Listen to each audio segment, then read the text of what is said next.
انا مش عايزه اتمكن من الشقه يا استاذه، لو جبت شقه ايجار هو هيدفع ثمنها ولا لا؟ طب عشان تكوني فاهمه، من حقك انك تختاري البديل النقدي.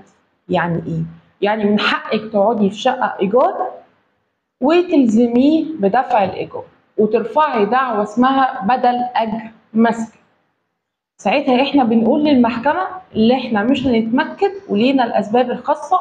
فعلا انت مش محتاجه تثبتي للمحكمه انت ليه مش عايزه تتمكني، يعني انت مش من حق، يعني انت اصلا من حقك تاخدي البديل النقدي او التمكين. مش من حق حد يقول لك ليه ما تمكنتيش. تمام. بس في نقطه صغيره مش كل الناس هتقولها لك. البديل النقدي القاضي ممكن ما يديكيش مبلغ.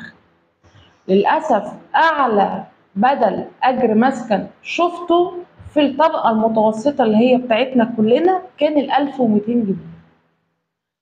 ساعات بنشوف بدل أجر مسكن 250 جنيه 400 جنيه 600 جنيه. فتبقي عاملة حسابك إنك ممكن ما تاخديش الإيجار الفعلي اللي أنت بتدفعيه، ممكن تاخدي مبلغ أقل من كده.